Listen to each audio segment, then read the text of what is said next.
Hello everyone and welcome to B-Film Invasion. I'm Kelton, your host, and I figured we could all use a nice palate cleanser after our last movie. So in this episode, we're going to watch another pre-code musical comedy. By popular demand, it's Animal Crackers from 1930. It was directed by Victor Heerman and it stars the legendary Marx Brothers, Groucho, Harpo, Chico, and Zeppo, and it also stars Margaret Dumont and Lillian Roth. The movie is about renowned explorer Captain Spaulding, who has just returned from his recent expedition in Africa, and the opulent Mrs. Rittenhouse hosts a weekend party in honor of the captain at her posh manor on Long Island. To add to the event, art collector Roscoe Chandler is offered to exhibit one of the finest pieces in his collection at the party, an original Beaugard painting titled After the Hunt. However, the jealous Mrs. Whitehead plans to embarrass Mrs. Rittenhouse by switching the Beaugard for a rank imitation made by her friend Grace. Meanwhile, Mrs. Rittenhouse's daughter Arabella has plans of her own. She also wants to swap the Beaugard, but for a tasteful copy made by her boyfriend John, an aspiring artist, in hopes of convincing Chandler to buy some of John's work so they can be married. And on top of all this, the musicians hired by Mrs. Rittenhouse, Rebellion the Professor, are actually crooks looking to swindle everyone they can. Basically, it's rich people doing rich people shit, but we're just here for the Marx Brothers. Hey, hey! So without further ado, sit back, grab your popcorn, turn down the lights, and enjoy Animal Crackers.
Do your best tonight. Be on your toes, men. There's an honored guest tonight. Is one of those men who are being plated by the smart set. We'll see that he gets what he deserves. Treat him as they do a king, in manner royal, like a subject to a king. You must be loyal. On this object you must have your heart set. We'll do nothing to get on his nerves. Again I mention, be on your toes, men. He craves attention. He's one of those men. Yes, sir, we will give him just what he deserves.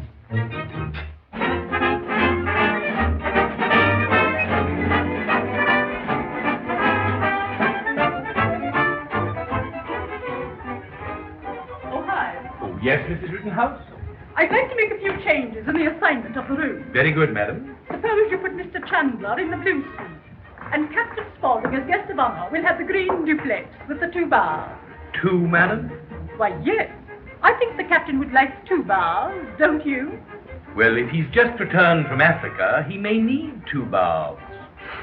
Mr. Roscoe W. Chandler. Mrs. Rittenhouse. Well, Mr. Chandler. So nice to see you. the famous Beaugard, as I have promised. Mr. Chandler, how can I ever express my gratitude? Oh, 'tis nothing. Nothing. You returned from Europe with a masterpiece valued at $100,000. And instead of displaying it yourself, you allow me to unveil it at my party in honor of Captain Spaulding. You call that nothing? Mrs. Rittenhouse, will you please remove that to the place where it is to be exhibited? Very good, sir. Come And very careful, please. Mrs. Rittenhouse, you think that is something? It is nothing compared to what I would like to do for you. You are a very beautiful woman. No, Mr. Chandler. Well, maybe I'm wrong. What? Please do not go, Mrs. Rittenhouse. I love you. I know, Do but not don't take make away me your now, hand. I please. tell you I love know. you, but... Careful. Hello, Mother. Playing house?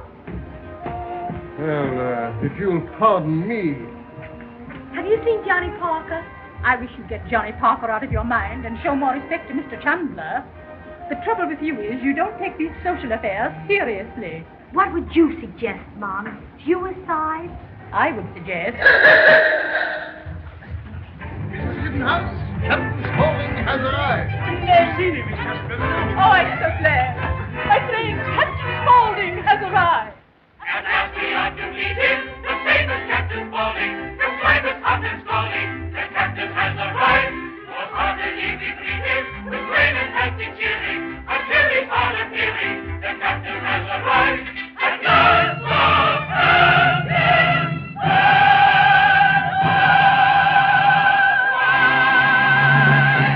Mr. Horatio W. Jamison, Field Secretary to Captain Spaulding.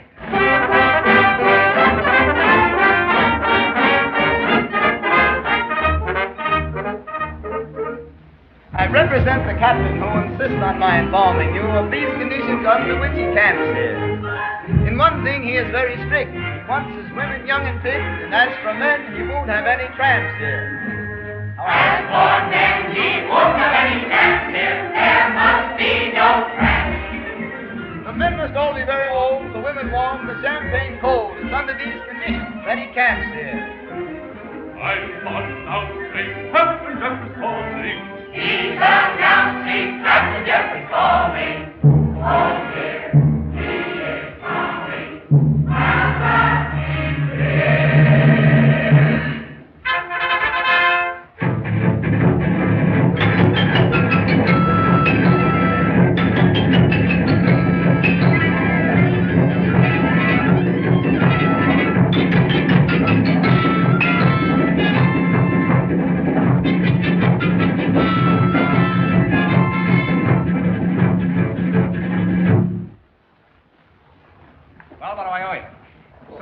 Some Conchita, some Nye, some Lasha. What, from Africa to here? $1.85? That's an outrage. I told her not to take me through Australia. You know it's all ripped up. You should have come right up to Lincoln Boulevard. Where do you come with that stuff? Turn around the rear end. I want to see your license plate. I don't think you guys are on the square. I'll attend to you later. Don't try to pull Captain that. Spaulding. Why, you're one of the most beautiful women I've ever seen, and that's not saying much for you. Captain Spaulding, Rittenhouse Manor is entirely at your disposal. Well, I'm certainly grateful for this magnificent washout, turnout, and now I'd like to say a few words. Hello? I must be going. I cannot stay. I came to say I must be going. I'm glad I came, but just the same, I must be going. La la. For my sake, you must stay. If you should go away, you'd spoil this party. I am through. I'll stay a week or two. I'll stay the summer through. But I am telling you, I must be going. Before you go, you won't like us and never found. No need of going. I'll do anything you say. In fact, I'll even stay. But I must be going. There's something that I'd like to state, that he's too modest to relate. The captain is a moral man. Some Times he finds it tried. This fact I'll emphasize with stress. I never take a drink unless somebody's buying. Captain is a very moral man. If he hears anything obscene, he'll naturally repel it. I hate a dirty joke, I do, unless it's told by someone who knows how to tell it. Captain is a very moral man. The race of Captain Spaulding, the African explorer. Did someone call me Schnorrer? Hooray, hooray, hooray. He went into the jungles where all the monkeys throw nuts. If I stay here, I'll go nuts. Hooray, hooray, hooray. He put on his reliance in courage and defiance, and risked his life for science. Hey, hey! The old white man will come on every acre. I think I'll try it, Maker. Hooray, hooray, hooray.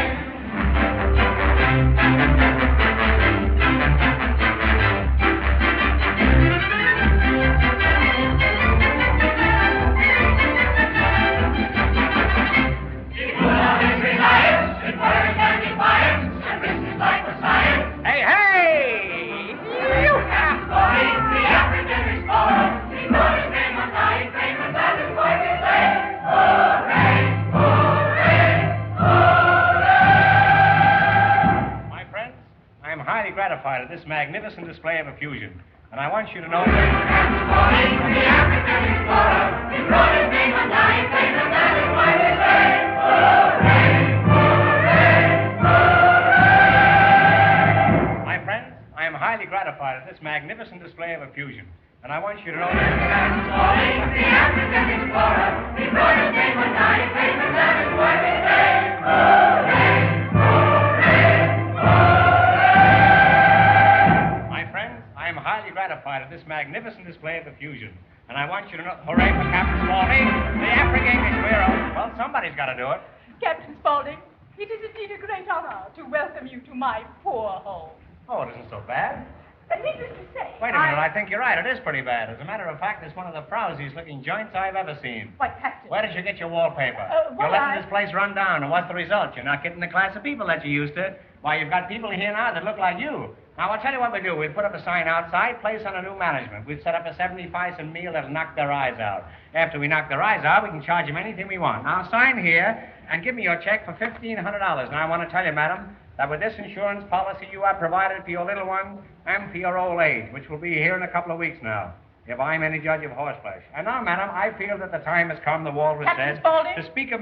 Captain Spaulding, you stand before me as one of the bravest men of all time. All right, I'll do that. In the vast forests of Africa, there has been no danger you have not dared. You mind if I don't smoke? Fearlessly you have blazed new trails, scornful of the lion's roar and the cannibal's tom-tom. Says you. Never once in all those weary months did your footsteps falter. Cowardice is unknown to you.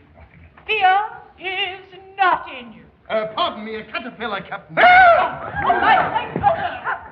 up here. Oh, it must have been the caterpillar that frightened him. Oh, dear, Mr. Unfortunate, don't stand there. Get the whiskey. Get the whiskey. The whiskey! Where is the whiskey? It's in my little black bag in the right-hand corner.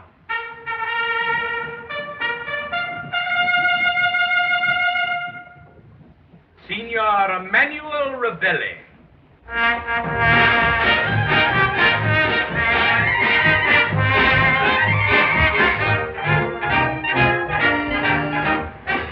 How do you do? How do you do? Where's the dining room? Right. Say, I used to know a fellow looked exactly like you by the name of Emmanuel Ravelli. Are you his brother? I'm Emmanuel Ravelli. You're Emmanuel Ravelli? I'm Emmanuel Ravelli. Well, no wonder you look like him. But I still insist there is a resemblance. He thinks I look alike. Well, if you do, it's a tough break for both of you. You are one of the musicians, but you were not due until tomorrow. Couldn't come tomorrow, that's too quick. Say, you're lucky they didn't come yesterday. We were busy yesterday, but we charge just the same. This is better than exploring. What do you fellas get an hour? Oh, for playing, we get $10 an hour. I see. What do you get for not playing? $12 an hour. Well, clip me off a piece of that. Now, for rehearsing, we make special rate. That's $15 an hour. That's for rehearsing? That's for rehearsing. And what do you get for not rehearsing? You couldn't afford it. You see, if we don't rehearse, so we don't play. And if we don't play, That runs into money. How much would you want to run into an open manhole? Just the cover charge. Well, drop in sometime. Sewer. Well, we cleaned that up pretty well. Well, let's see how we stand. Flat-footed. Yesterday we didn't come. You remember yesterday we didn't come? Oh, I remember. Yeah, that's $300. Yesterday you didn't come, that's $300. Yeah, that's $300. Well, that's reasonable. I can see that all right.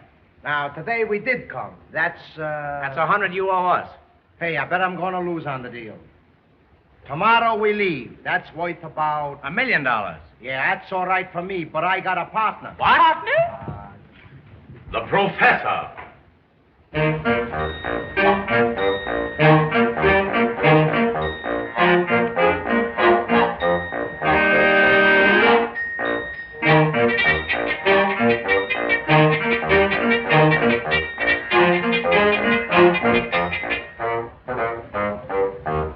The gate swung open and a Fig Newton entered. How do you do? Goodness.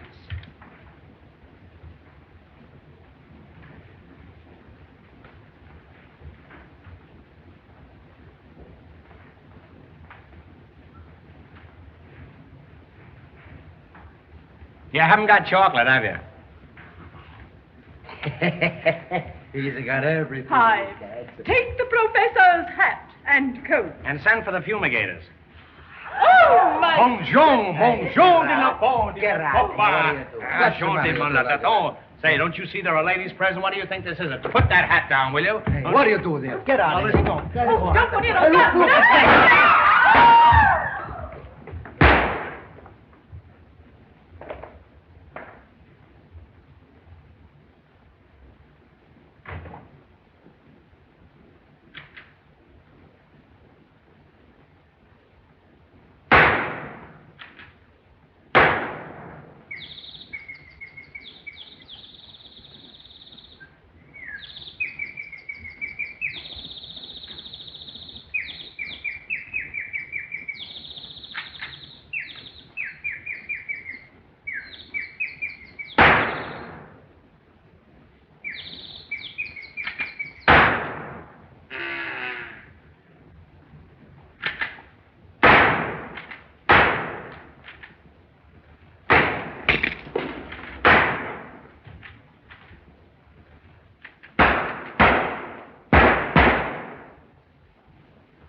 A little more to the right.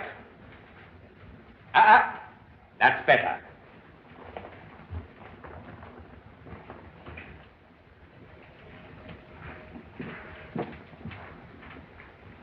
Now, see that the drape is well hung. The mistress will inspect it before the unveiling. Hello, Hyde.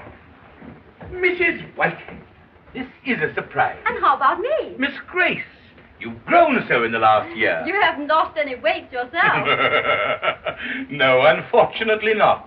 You know, Hyde, it seems strange to find you working here instead of in our own home. Well, after you left for Europe, Mrs. Rittenhouse was good enough to make me an offer. Lovely. Oh, by the way, Hyde, what's the secret about the painting? No secret. It's Beaugard's After the Hunt. The original? Most original. Be careful. Where did she get hold of that, do you suppose? Is it very valuable? Is it? It must be worth a fortune. What's this? It looks as if we yield the social honors of the season to Mrs. Rittenhouse. Well, isn't there something we can do? We might shoot ourselves.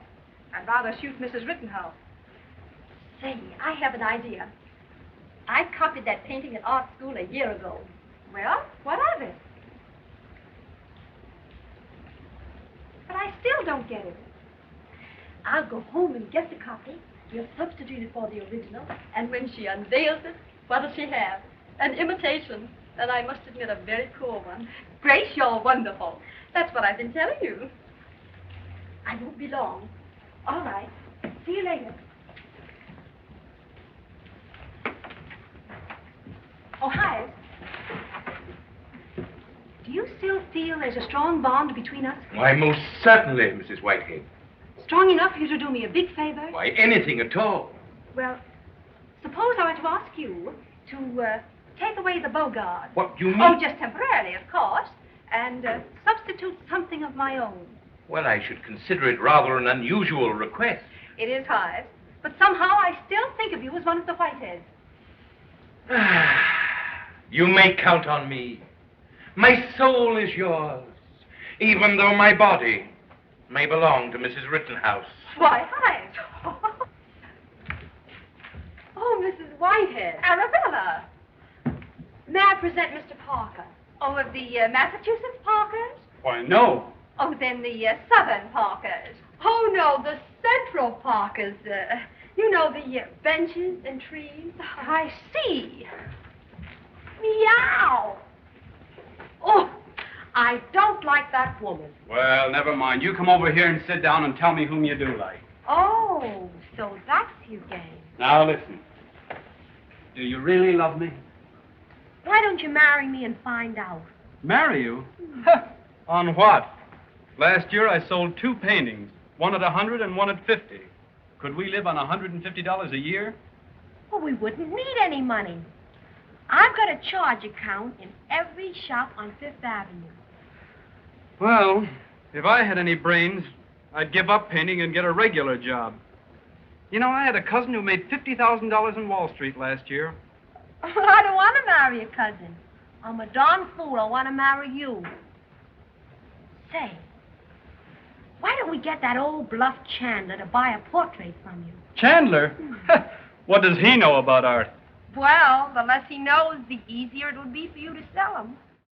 Never let it be said that Groucho Marx doesn't know how to make an entrance. And get a load of those moves. Wish I could dance like that, but this is about the most I can do. Also, how is Harpo a professor? What in the hell could he possibly be a professor of? Post your thoughts in the comments. So in the first 6 minutes of this movie alone, we got twice as much dialogue from Zeppo than we got from him in the entire runtime of The Coconuts. His line about Captain Spaulding wanting the women warm and the champagne cold was changed from the original stage play. It's supposed to be the women hot the champagne cold, but apparently this line was too racy for the Hays Code people who were quickly gaining influence in the industry at the time. Fortunately, despite growing calls for Hollywood to clean up its act, Paramount refused most of the changes proposed by the self-appointed moral crusaders of the production code. If they had gotten their way, half of Groucho's dialogue would have been cut altogether. Not that this would have stopped any of the Marx Brothers. Imagine trying to rein that bunch in. Although, Paramount hired director Victor Heerman for that very reason, as it turns out. While filming The Coconuts in 1929, the production was hampered by the unprofessional behavior of its stars. The Marx Brothers would often show up late, sleep in their dressing rooms, and sometimes just call it a day after lunch and go play a round of golf. Victor Heerman had a reputation for maintaining discipline with his actors, and it was hoped that he could do the same with the Marx Brothers. Actress Lillian Roth was also known for being unruly on set, which is why she was cast as Arabella in Animal Crackers. In her 1954 autobiography, I'll Cry Tomorrow, Roth said that the head of Paramount's West Coast production told her, quote-unquote, "We're sending you back to New York to be kicked in the rear by the Marx Brothers until you learn to behave."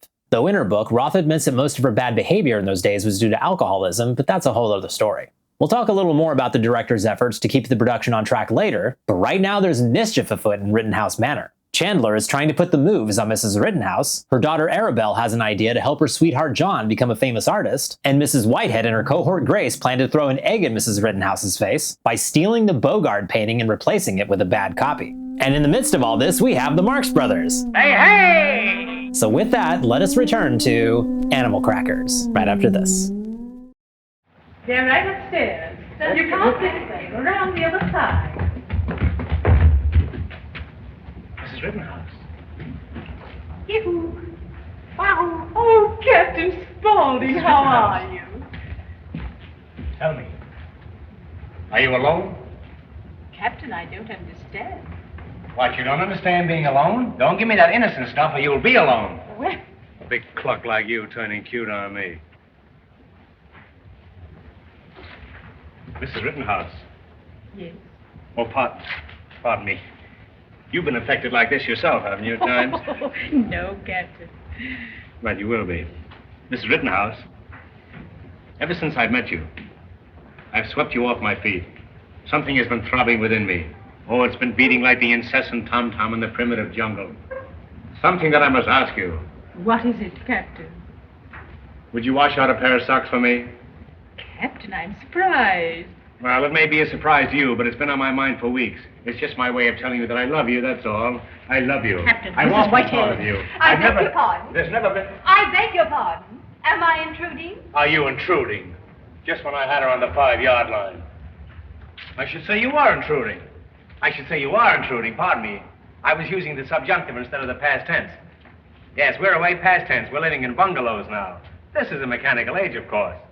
Mrs. Whitehead, you haven't met Captain Spaulding, have you? Why, no, I haven't. How are you? How are you? I'm fine, thank you. And how are you? And how are you? That leaves you one up. Did anyone ever tell you you had beautiful eyes? No. Well, you have. And so have you. He shot her a glance. Has a smile played around his lips.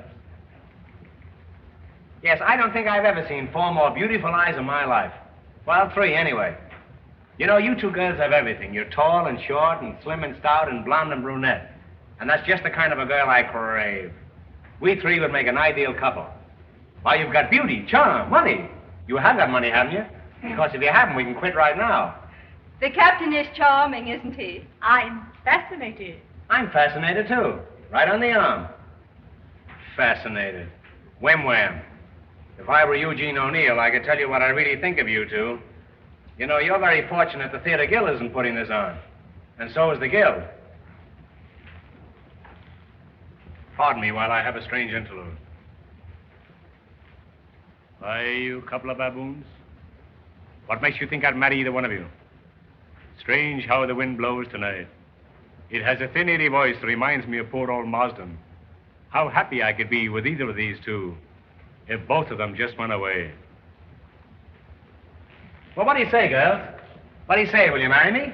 But, Captain, which one of us? Both of you. Let's all get married. This is my party. Party. Here I am talking of parties. I came down here for a party. What happens? Nothing. Not even ice cream. The gods look down and laugh. This would be a better world for children if the parents had to eat the spinach. Well, what do you say, girls? What do you say? Are we all going to get married? All of us? All of us. But that's bigamy. Yes, and it's big of me, too. It's big of all of us. Let's be big for a change. I'm sick of these conventional marriages. 1 woman and 1 man was good enough for your grandmother, but who wants to marry your grandmother? Nobody. Not even your grandfather. Think of the honeymoon, strictly private. I wouldn't let another woman in on this. Well, maybe 1 or 2, but no men. I may not go myself. Are you suggesting companionate marriage? Well, it's got its advantages. You could live with your folks, and I could live with your folks. And you could sell fuller brushes. Living with your folks. Living with your folks, the beginning of the end. But I am dead yesterday, shutting out beautiful tomorrows. Hideous stumbling footsteps creaking along the misty corridors of time. And in those corridors I see figures. Strange figures. Weird figures. Steel 186, Anaconda 74, American Can 138.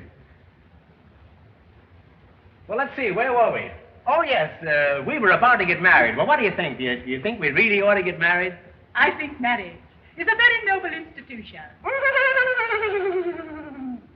It's the foundation of the American home. Yes, but the trouble is you can't enforce it. It was put over on the American people while our boys were over there.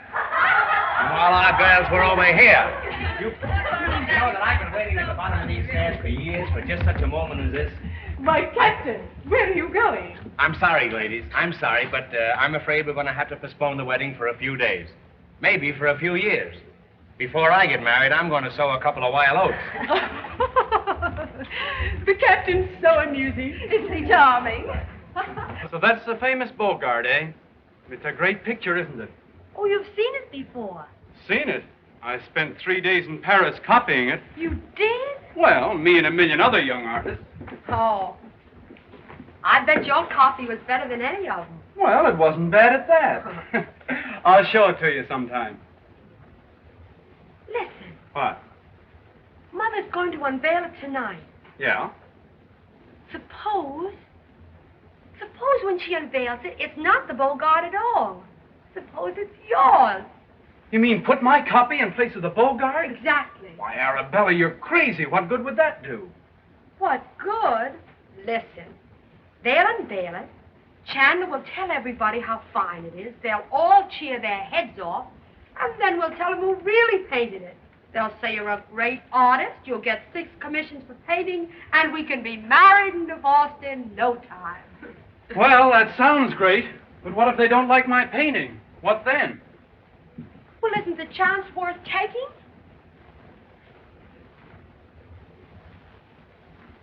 Ah, I see you're admiring my picture, eh?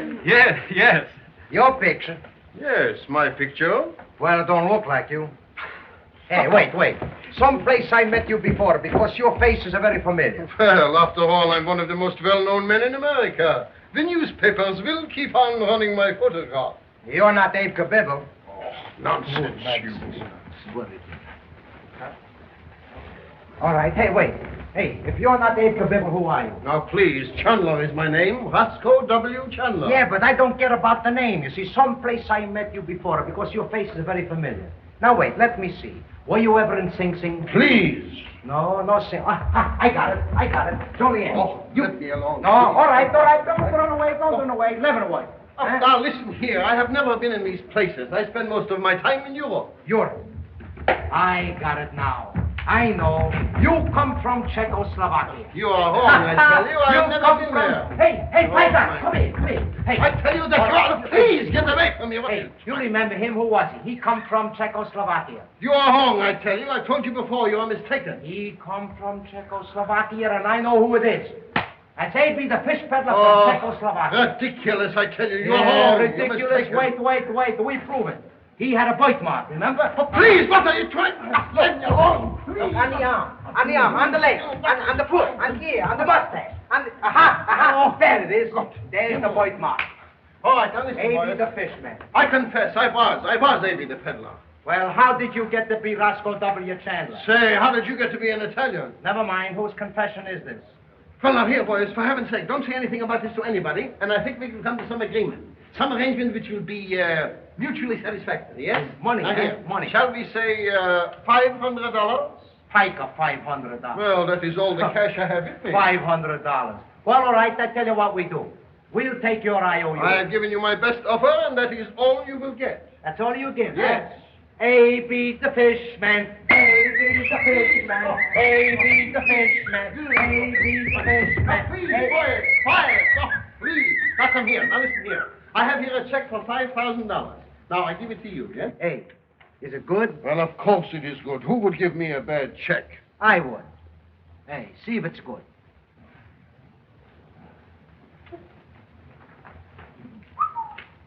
All right, if you don't want the check, then that is all you will get. That's all we get? Yes. He's A.B. the fishman. Please, A.B. the fishman. A.B. the fishman. A.B. the fishman. Here, give me that handkerchief. My tie! Where is my tie? Nothing but a pair of thieves, that's all. I get it, a tie. Well, what do you got? The birthmark. Come on. Hey, where's your tie?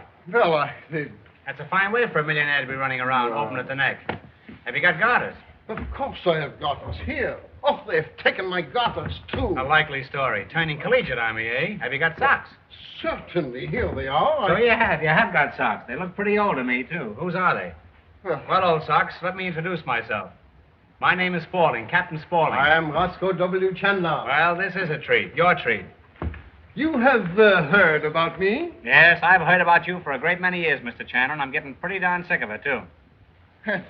Quite naturally, I have also heard of the great Captain Spaulding. Well, that's fine. I've heard of you and you've heard of me. Now, have you ever heard the one about the 2 Irishmen? Oh, yes. Well, now that I've got you in hysterics, let's get down to business. My name is Spaulding, Captain Spaulding. I am Roscoe W. Chandler. And I am Jeffrey T. Spaulding. I bet you don't know what the T stands for. Thomas? Edgar. You were close, though. And you still are, I'll bet. Now, this is what I want to talk to you about, Mr. Chandler. How would you like to finance a scientific expedition? Well, that is a question. Yes, that is a question. You certainly know a question when you see it. I congratulate you, Mr. Chandler. And that brings us right back to where we were. How would you like to finance a scientific expedition? Well, is there any particular kind of an expedition you had in mind? Well, I'll tell you, I'm getting along in years now, and there's one thing that I've always wanted to do before I quit. What is that? Retire. Now, would you be interested in a proposition of that kind? You know, I've always had an idea that my retirement would be the greatest contribution to science that the world has ever known. This is your chance, Mr. Chandler, when I think what you have done for this country. And by the way, what have you done for this country? Oh, well, I've always tried to do what I could, especially in the world of art. Art. Well, I don't know how we drifted around to that, but what is your opinion of art? I am very glad you asked me. I withdraw the question. This fellow takes things seriously. It isn't safe to ask him a simple question. Tell me, Mr. Chandler, where are you planning on putting your new opera house? Oh, I thought I should like to put it somewhere near Central Park. I see. Why don't you put it right in Central Park? Could we do that? Sure, do it at night when no one is looking. Why don't you put it in the reservoir and get the whole thing over with? Of course, that might interfere with the water supply. But after all, we must remember that art is art. Still, on the other hand, water is water, isn't it? And east is east and west is west. And if you take cranberries and stew them like applesauce, it tastes much more like prunes than rhubarb does. Now you tell me what you know. Well, I would be very glad to give you my opinion. Well, that's dandy. I'll ask you for them someday. Remind me, will you? I'll tell you what. Could you come to my office at 10 o'clock tomorrow morning? If I'm not there, ask for Mr. Jamison. That's my secretary. And if he sees you, I'll discharge him. That's the date now, Saturday at 3. No, you better make it Tuesday. I'm going to Europe Monday. Pardon me. My name is Spaulding. Yeah, I've always wanted to meet you, Mr. Chandler. Tell me, what do you think of the traffic problem? What do you think of the marriage problem? What do you think of at night when you go to bed, you beast? Well, I'll tell you, my dear... I'd rather not discuss it any further. Remember, there are children present. Well, you see, my dear Captain, in the last analysis, it is a question of money. The nickel today is not what it used to be 10 years ago. Well, I'll go further than that. I'll get off at the depot. The nickel today is not what it was 15 years ago. Do you know what this country needs today? What? A 7-cent nickel. Yes, sirree. We've been using the 5-cent nickel in this country since 1492.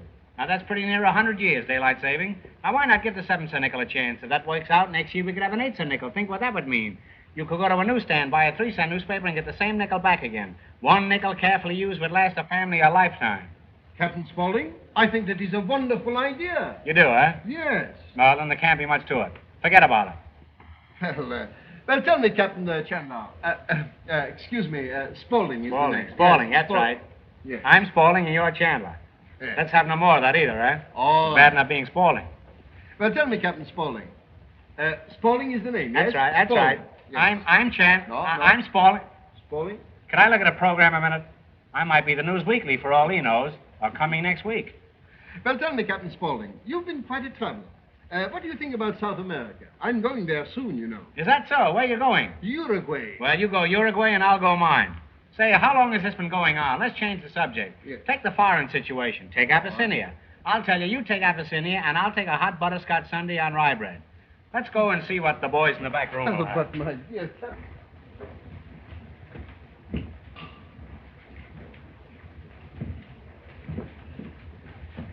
Let's see how yours compares with the original. All right, let's. Oh, I don't see any difference. Well, look closer. Maybe you'll find it's better. Oh, you don't.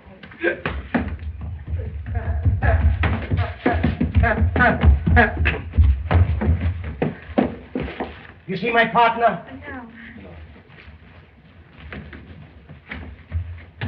Oh, you. Bellissima ragazza, veta la faccia d'una Madonna. Oh, Mr. Raviola. Ravelli. Oh, Mr. Ravelli. I want you to do something for me. I do anything for you. What do you want I should do? Do you see that painting? You mean this picture? I want you to take that out of the frame and put this one in its place. You want I should take this one down, put this one upstairs, eh? Yes, that's it. You want I should steal? Oh, no. It's not stealing. Well, then I couldn't do it. No. Oh, Mr. Oh, no. Ravelli,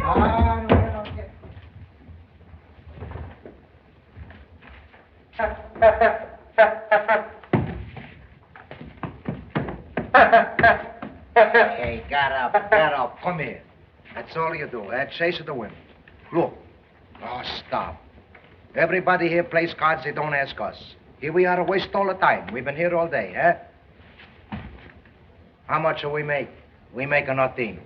The first thing you know, we're going to live on a charity. Then we go to the old lady's home. How do you like that? No, that's no good. These people here all got the money. Now, we got to get us someone to play with us, see? I play anything. Poker, Oh, Signor pinochle, Rosselli, I want to speak to you about the music. Yeah, how do you do? What's Here's the the music, yeah. matter with you? I thought it would be nice. Go away from me. What is this? That's all right, just a... there Oh, you my are. dear, I don't know what Hello, I'm doing. Professor. Good heavens, what's the matter with his feet? Have you... I don't Oh, this is embarrassing. Oh, why, that's nothing, you see. Why, we play all kinds of games. We play blackjack, soccer. That's a long Italy. That's a matter for you. Sorry, I wouldn't have had that happen for the wood out there. Oh, you that's no good way this way. Mrs. Whitehead, I should have been over and apologize. What's the matter with your name? Oh, dear, this is all. I wouldn't have had this happen for the world. I don't know what... Oh, heavens, I am so tired. One, Now, go this way to me. Oh, 1, 2, 3. Attaboy, get away. good heavens. Oh, dear. Oh, I must get them out. I must get them out of here. I'm so frightened. Oh, look, see how terribly it looks. Look, vicious looking. I'm so frightened. Well, what can I do? I don't know. I'd better get high. But let me get No, let me get high. In fact, I'm just trying to watch my chance. Oh, get them out. Oh. Now you. Oh, this is terrible. This is disgraceful. Yeah, she can't take it there. It is disgraceful. Oh, where Oh, look at this. That- Oh, go away from me. Oh, this is dreadful. Well, why don't you leave him alone? I would say that we just saw Groucho at his best here, between his wordplay and his perpetual horniness. You know that I've been waiting at the bottom of these stairs for years for just such a moment as this. I'll bet he has. But he's just getting started. Those soliloquies he gives after he proposes to both Mrs. Rittenhouse and Mrs. Whitehead are a nod to Eugene O'Neill's Pulitzer Prize-winning play, Strange Interlude. Groucho's fourth wall breaks in this movie are great. I especially like the part where he asks to see a program to remember who he is. Who am I here? It adds to the live show vibe of the film. Feels like anything can happen at any time. By the way, that gaffe from Chandler, played by Louis Sorin, was intentional, although it did come from a flubbed line in a live performance of the show in 1928. Sorin also played Roscoe W. Chandler on stage, and one night he accidentally called Groucho by his own character's name, but Groucho ran with it without missing a beat, and the audience were none the wiser. They loved it, and the gaffe was added to the script. So, we got a little more plot in the midst of all the absurdity. Arabella has learned that John also copied the Beaugard painting, and sees an opportunity to sell some of his work to Chandler. Of course, she doesn't realize that Mrs. Whitehead is also planning to swap out the Beaugard for her own malicious purposes. And worse yet, Arabella has asked Revelli of all people to help carry out her plan. And we all know how well it goes when you ask Chico to help you out with a scheme. I say I'm holding an auction at Coconut Manor, and when the crowd gathers around, I want you to mingle with them. Here's what I mean. If somebody says $100, you say 2. Somebody says 2, you say 3. It's bidot. That's right. Now, what am I offer for this lot? Anything at all? Anything at all? $200. Ah, a gentleman bids $200. Who'll say 300? $300. Another gentleman says $300. Do I hear 4? $400. Well, the auction is practically over. It's all over but the shooting. I'll attend to that later. $500. Do I hear 600? $600. Sold for $600. Wrap up that lot and put some poison ivy on it. And as for Harpo, it just never ends with him. I love it. That look, man. Well, now that the professor has had a little breather after roughing up Mrs. Rittenhouse, why he isn't in jail after his little shooting rampage when he first arrived at the house is beyond me, Revelli is about to get down to business and cheat his host out of a few bucks so he and the professor won't have to go live at the old lady's home. The madness will continue when we return to Animal Crackers. Don't go away. Now, that this game is over, how about playing some bridge? You play bridge? I play bridge a little. What do you play for? Oh, we just play for small stakes. And French fried potatoes? Set it up right over there, Hyde. Very good, madam. Are you... Now, what in the world are you up to? Look at this. The whole house will be torn to pieces. Absolutely. There isn't one thing. Oh, Hyde. I just know. Dear, take it away, Hyde. Stay over here. Now, how do you want to play, honest? Well, I hope so. You put that right away. It's your own fault. Come along now, we've cut for partners. Oh, he's my partner. That's the only way we play. I'm sorry, but it's against the rules of the game. We have to cut for partners. All right, we cut for partners. I got ace of spades. He's got ace of spades. That's what you call coincidences. 2 aces of spades. Yeah, he's got thousands of them. Well, I suppose that gives him the choice of seats. You have the choice of seats. Good heavens, all not right, on her come lap. on, sit down. What's the matter with I him? don't know. He thought it was contact bridge. Just a minute now. Shuffle the cards. Yeah, you gotta scrumble them up a little bit, you know.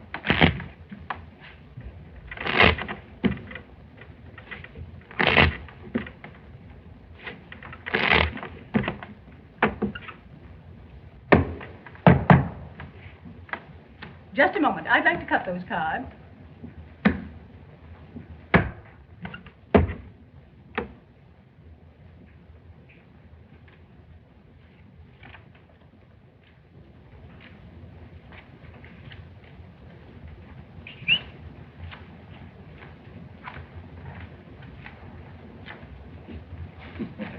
Hey, that's so better.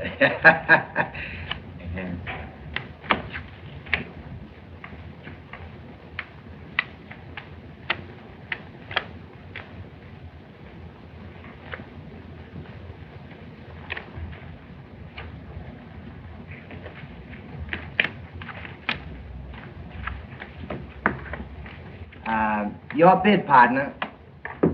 You pass? Miss Deal. You pass? I bid 1 spade. I pass. 3 spades. 4 spades. 1 club. I don't understand this kind of bidding. Well, you don't have to understand. You bid 4 spades, eh? Why, I haven't a spade in my hand. All right, we double. There's something wrong here. I want you to go over the bidding.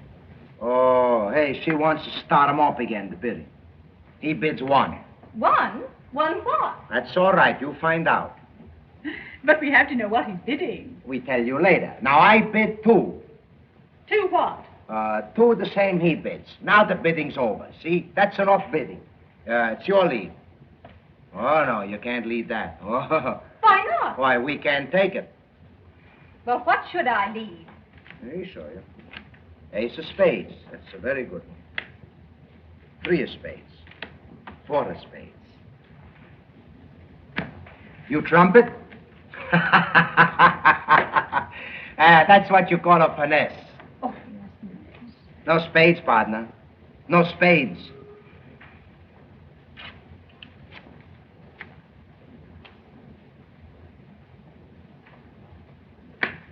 Ace of hearts.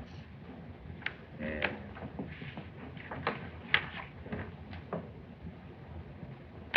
Ace of clubs.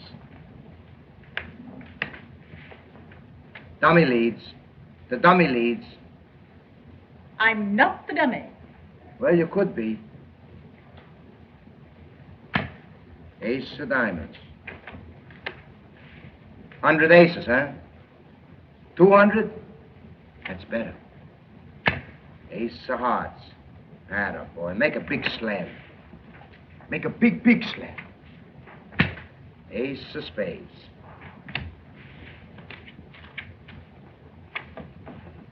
Ace of spades. That's a good one. He plays a good game.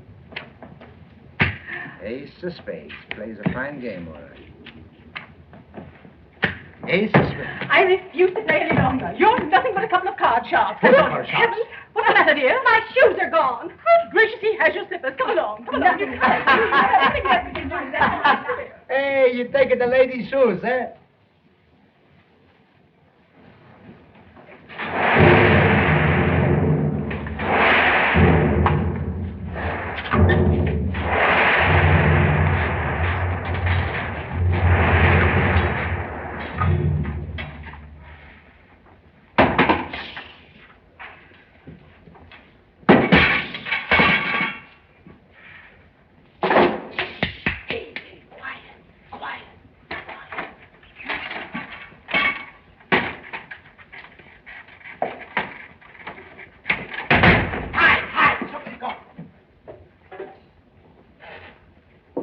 All right, I make a mistake. Get off.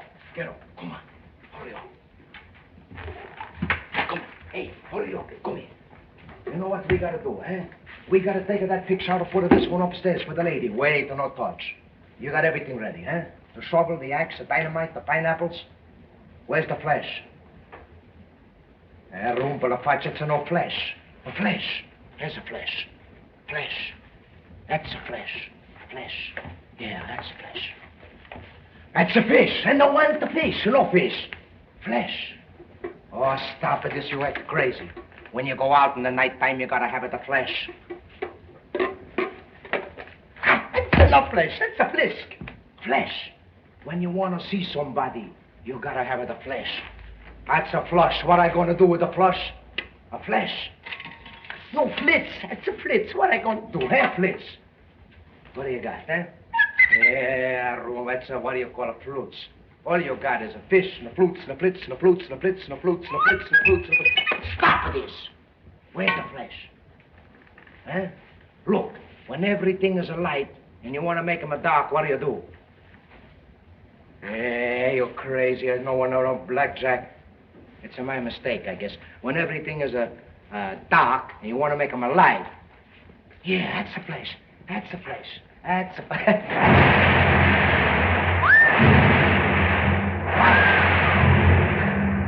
Hey, that's so good, all right? The storm put the lights out. Now nobody can see what we do. That's a fine, eh? Where's the flesh? Where's the flesh? I don't want the fish, the flesh. No fruits, no fruits. That's the matter for you, eh? Flesh. Before the people come and get the flesh. What's the matter, you lose it? Well, you gotta find it. Look for it. All right, never mind. Come on, we'll wait without it. Hurry up.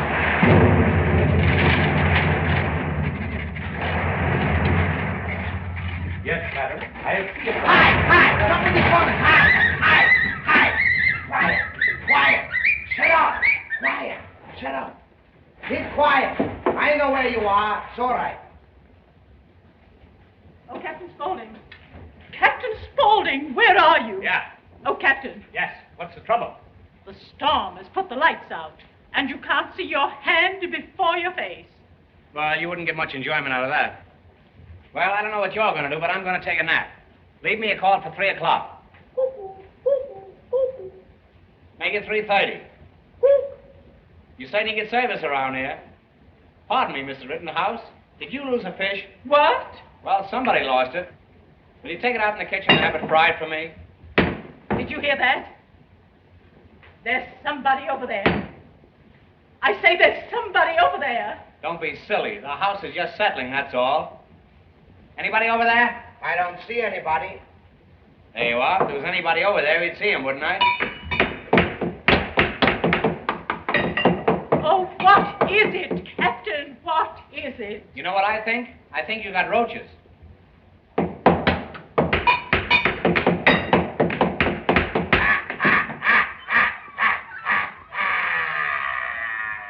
Yes, you've got roaches, all right. And the biggest one has got asthma. Oh, this is terrible. Come, Captain, let us get out of here. This can't be the library. This must be the operating room. Hey, we get the picture, we don't make one sound. Come on. Hey, somebody put it on the lights. All right, when we get to the picture, though, we may not make one sound. Come on, let's go. Get out of here. What do you want, eh? Oh, the fish. Come on. Oh, man, some storm, eh? That's a regular tornado. Come on, let's go this way. I think it's a shortcut. Come on, let's go. California.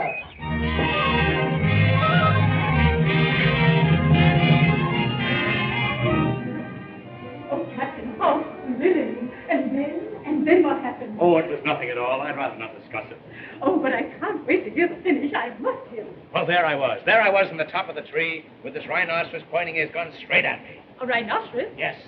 Oh, Captain, what did you do? What could I do? I had to marry his daughter. What kind of a story do you call that? All right, you tell one.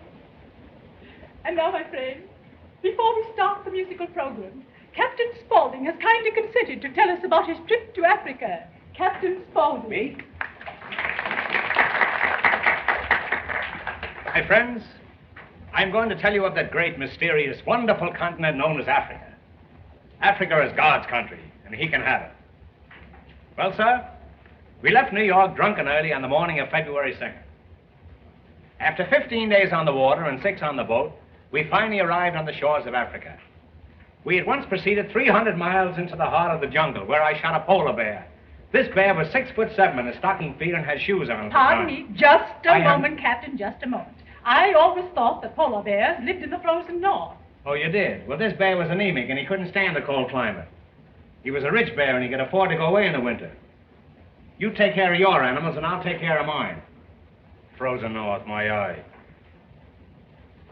From the day of our arrival, we led an active life. The first morning saw us up at 6, breakfasted, and back in bed at 7. This was our routine for the first 3 months. We finally got so we were back in bed at 6:30. One morning, I was sitting in front of the cabin smoking some meat when... Smoking some meat? Yes, there wasn't a cigar store in the neighborhood. As I say, I was sitting in front of the cabin when I bagged 6 tigers. Oh, Captain! 6 of the biggest Captain, did you catch 6 tigers? I bagged them. I bagged them to go away, but they hung around all afternoon. They were the most persistent tigers I've ever seen. The principal animals inhabiting the African jungle are moose, elks, and Nitsipithias. Of course, you all know what a moose is. That's big game. The first day, I shot 2 bucks. That was the biggest game we had. As I say, you all know what a moose is. A moose runs around on the floor and eats cheese and is chased by the cats. The elks, on the other hand, live up in the hills. And in the spring, they come down for their annual convention. It is very interesting to watch them come to the water hole. And you should see them run when they find it is only a water hole. What they're looking for is an alcohol. One morning, I shot an elephant in my pajamas. How he got in my pajamas, I don't know. Then we try to remove the tusks. The tusks. That's not so easy to say, tusks. You try that sometime, tusks. Oh, simple. Tusks. Pardon me, my name is Spaulding. I've always wanted to meet you, Mr. Chandler. As I say, we try to remove the tusks, but they were embedded in so firmly that we couldn't budge them. Of course, in Alabama, the Tuscaloosa. But that's entirely irrelevant to what I was talking about. We took some pictures of the native girls, but they weren't developed. But we're going back again in a couple of weeks. A very enlightening speech, Captain. Very enlightening. For Captain Spaulding. 3 cheers for Captain Spaulding. Oh. 3 cheers for Captain Spaulding. Oh, really? 3 cheers. No one asked for the chairs. Put them right where you found them. Now Go on with your chairs. Get up. Go on, you. And now, friends, Signore Velli will oblige us at the piano. Signore Velli. Signor Ravelli's first selection will be Somewhere My Love Lies Sleeping with a male chorus.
Say, if you get near a song, play it.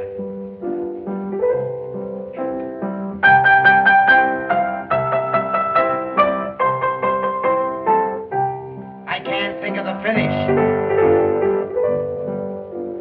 That's strange, and I can't think of anything else. You know what I think? I think I went past it. Well, if you come around again, jump off. I once kept this up for 3 days. You wouldn't consider a hush money, would you?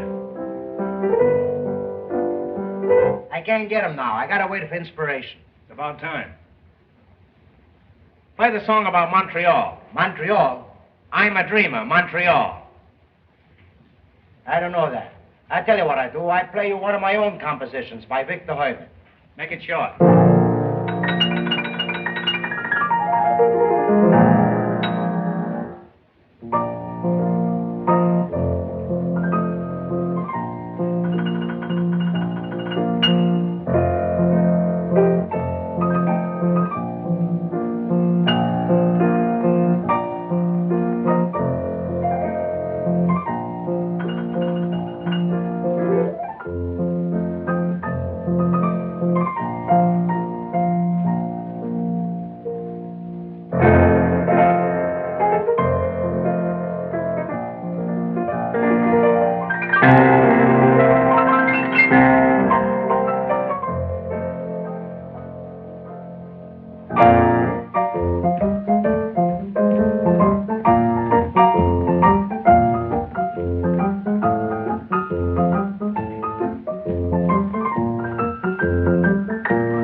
plays them both well.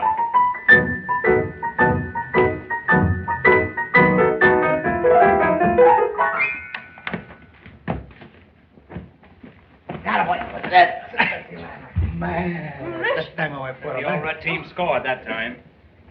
So did the old blue one. What are you push, huh? What are you push? Let them alone. They may exterminate each other. That's it. Come on. It's the best thing Come on, that you happened wanna for fight? either of them. A piazza mascoto da... Now, once for old Purdue.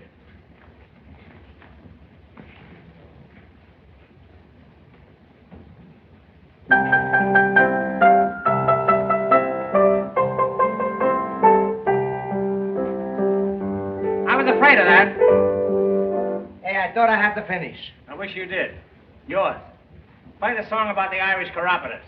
Irish chiropodist. My fate is in your hands.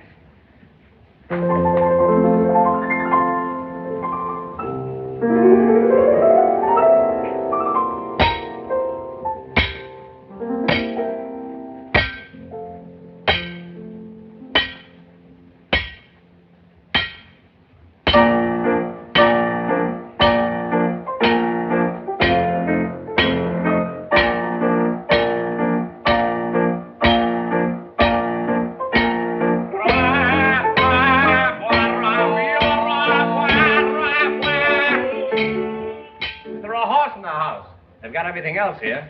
And, now, Mrs. Rittenrotten. Mrs. Rittenhouse. Yes, a slight error. I have a little surprise for you.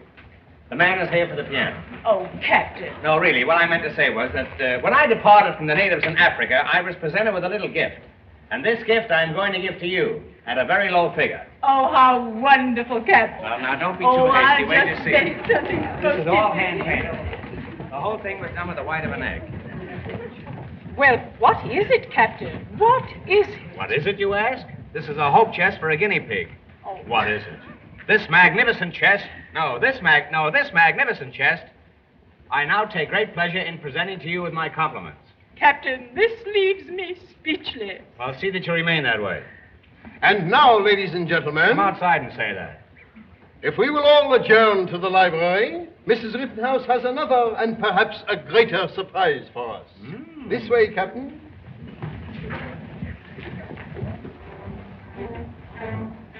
Mr. Rittenhouse, how do you pay hives?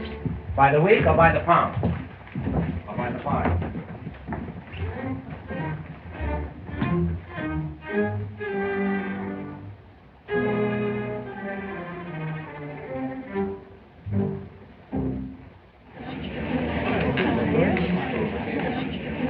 And now it is my privilege to reveal the masterpiece of Francois Jacques Dubois Gilbert Beaugard. No trains will be sold after the magazines leave the depot.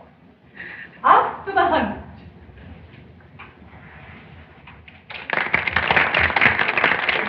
There. I told you were a great artist. Shall we spill the beans now? Let's wait a minute. Something might happen. Now, I'm sure we'd all appreciate a few words from Mr. Chandler, who will tell us something of the life and work of the artist Beaugard. And keep it clean. Mr. Chandler.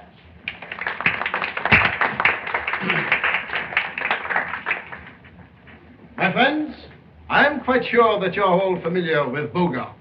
And this is perhaps his masterpiece. In it, he has achieved a greatness in the handling of color and line.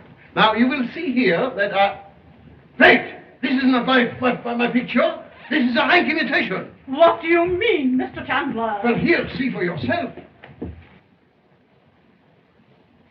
You are right. It is not the Beaugard. It certainly isn't. There's a dog missing. Oh, Captain Spaulding, what shall I do? Telephone the dog catchers immediately. They have taken the original and left me this. Leave it to me. I'll throw some light on this subject.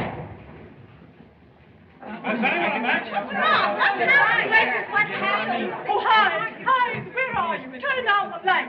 Mrs. Rittenhouse, did you lose that fish again? Oh, Captain, I'm so worried. Good heavens, that one is gone too. Oh, this is awful. The crooks, they're escaping. Follow me, men. Never mind the men, just the women. Oh, Captain, Come on, right this way. You went out here, son. Like I said, Groucho was just getting started earlier in the film. You'll never hear a better story about an African expedition. And Spaulding's quip about shooting an elephant in his pajamas? In 2005, the American Film Institute named it number 53 on the 100 Years 100 Movie Quotes list. Whoa. Yeah. So I should probably know better than to ask this, but why did the professor have a big-ass chain with him when he and Revelli went to switch the paintings? Or a fish in his coat for that matter, I guess in case he gets hungry later. Harpo will eat anything. And that bit with the flute gets me every time, never fails. What do you got, huh? Yeah, that's what do you call it, flutes. All you got is a fish and a flutes and a flits and a flutes and a flits and a flutes and a flits and a flutes and a flutes. Stop with this! There's been debate over the years on whether this film is surrealist. Avant-garde artist Antonin Artaud, try saying that 5 times fast, once wrote that Animal Crackers is a perfect example of surrealism in film, adding that it constitutes a quote-unquote destruction of all reality in the mind. Sounds pretty accurate. However, indie film director Jim Jarmusch disagreed with Artaud's analysis. Jarmusch argued that the film was just anarchic comedy, also accurate, and chalked up Artaud's interpretation to his lack of proficiency in the English language. Not that I'm personally very interested in dissecting this movie to that degree, really. I'm pretty simple myself, I just think it's f***ing hilarious. So in that last part, Revelli played a tune that sounded awfully familiar, didn't it? No, not Sugar Time. It's actually an original composition of Chico's titled I'm Daffy Over You. He probably played it to every lady he ever met. This was his first time playing it on film, and it would end up becoming his theme song of sorts. And can we just take a moment to appreciate what an amazing pianist he was?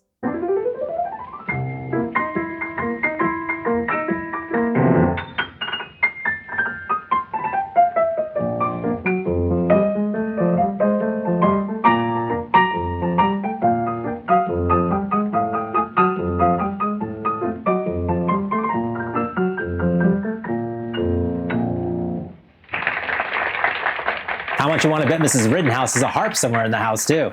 But for now, in case you forgot there was a plot in this movie, Hives has carried out the dirty work entrusted to him by his former employer, Mrs. Whitehead. But unbeknownst to both of them, Hives merely swapped out one copy of the Beaugard for another. We'll see how this all plays out when we return to Animal Crackers, right after this.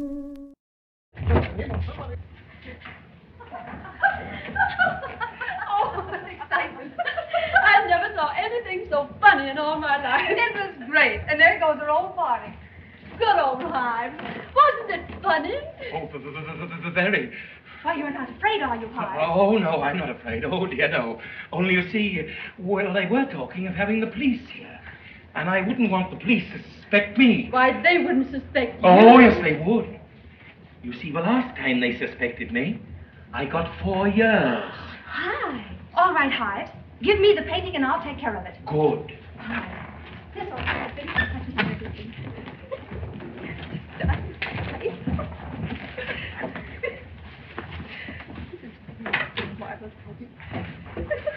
Good heavens! It's gone! Gone? I left it in there. Then there must be thieves at this party. If I'd known that, I never would have come. Wait a minute. That professor. The professor? I see. Hives, that's the fellow in the woodpile. Now listen, we've got to get that picture away from him. Might I suggest some of this? What? Oh, very satisfactory in these cases. A few drops on a handkerchief, and the professor will no longer obstruct us. You're sure it'll do the trick? Oh, absolutely. Would you care to try some? Oh, no, thanks, Hives. Let's find the professor.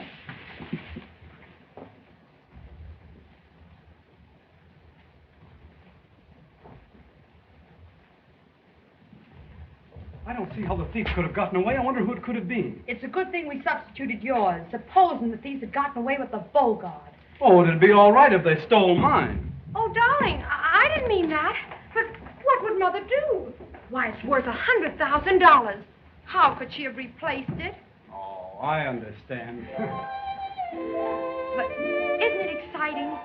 Just think, whoever took it was right in the room with us. Just like Raffles. Oh, isn't it romantic? All the boys I've known used to say I was made of stone. I would always leave them alone in despair. I've been on the pan. I've been called an electric fan. Told I'm even much colder than frigid air. I began to wonder if I was all wrong. I thought so till you came along. Tell me, dear, why am I so romantic? When you're near, why am I so romantic? What a grand feeling when your lips meet mine. That's certain something comes stealing up and down my spine. I don't know what it is you do to me. You don't know half of the good you do me. All the boys for me, they just leave me blue. Oh, why am I so romantic with you? Tell me, dear, why am I so romantic? When you're near, why am I so romantic? What a grand feeling when your lips touch mine. That's certain something comes stealing up and down my spine. When we pet, close in your arms you hold me. I forget all that my mother told me. Other girls for me, they just leave me blue. But why am I so romantic with you?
I've been looking for you all morning. I was busy all morning, but you could have had me last night. Senior Arabella, you've got to put that painting back. Painting? Painting? What painting? What are you talking? The one you changed last night, you remember? Oh, you mean of the pigs? Yes. Hey, what's the matter for you? First you want them downstairs, then you want them upstairs, then you want them downstairs, then you... Come on, now make up your mind. Oh, I do thank you for what you've done, but you've got to get that painting back before the police get here. Police? Yes. Hey, come here. Yes. Wait, I give it to you. You put it back. Come on, come on.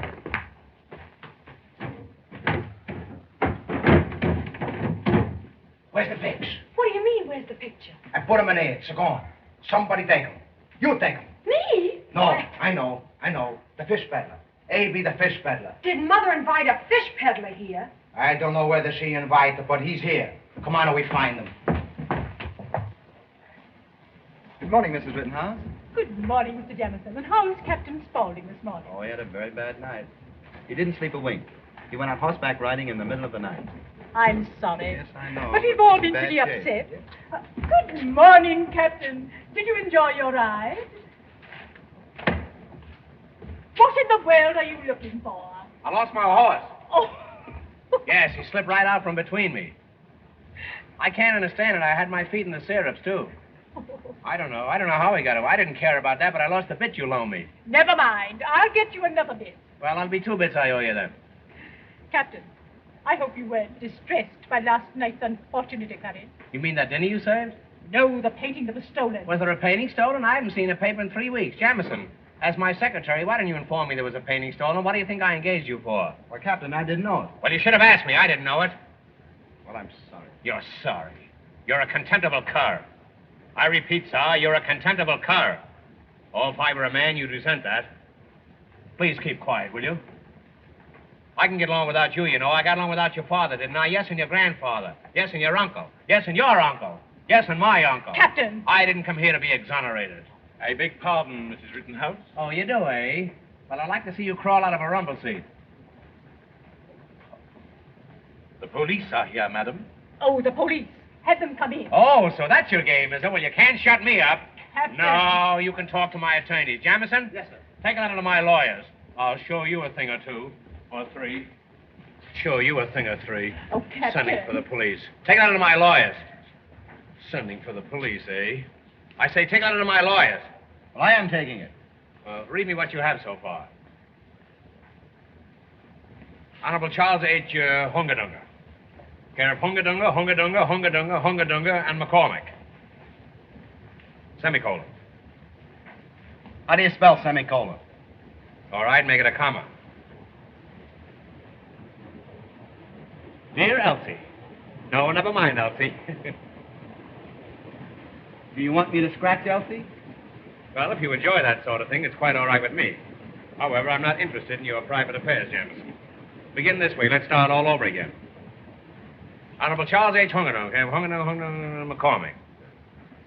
Gentlemen, question mark. Do you want that in the letter? No, put that in an envelope. Now then. In re yours of the 5th inst, yours to hand and beg to rep, brackets, that we have gone over the ground carefully and we seem to believe, i.e., to wit, e.g., in lieu, that despite all our precautionary measures which have been involved, we seem to believe that it is hardly necessary for us to proceed unless we receive an ipso facto that is not negligible at this moment quotes, unquotes, and quotes. Hoping this finds you, I beg to remain... Hoping this finds him where? Well, let him worry about that. Don't be so inquisitive, Jamison. Sneak. I say, hoping this finds you, I beg to remain, as of June 9th, cordially yours regards. That's all, Jamison. I'll show you where I get off, sending for the police. Now, read me the letter, Jamison. Honorable Charles H. Hungadunga. Hungadunga. Hungadunga. That's it, Hungadunga. In care of Hungadunga, and McCormick. You've left out a Hungadunga. You left out the main one, too. Thought you could slip one over on me, didn't you, eh? All right, leave it out and put in a windshield wiper instead. I tell you what you do, Jamison. I tell you what. Make it 3 windshield wipers and 1 Hungadunga. They won't all be there when the letter arrives anyhow. Hungadunga, and McCormick. And McCormick. Dear Elsie, scratch. That won't do, Jamison. That won't go through the mails the way you've got it. The way you've got the letter, you've got McCormick scratching Elsie. Now, you better turn that around and have Elsie scratch McCormick.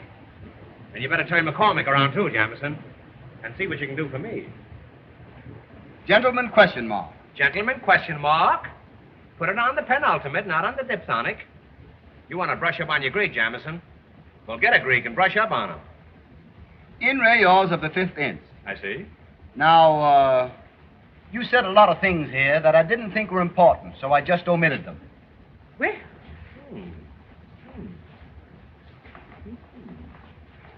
oh, Captain! Good gracious! Oh, my. So, you've just omitted them, eh? You've just omitted the body of the letter, that's all. You've just left out the body of the letter, that's all. Yours not the reason why, Jamison. You've left out the body of the letter. All right, send it that way and tell them the body will follow. Do you want the body in brackets?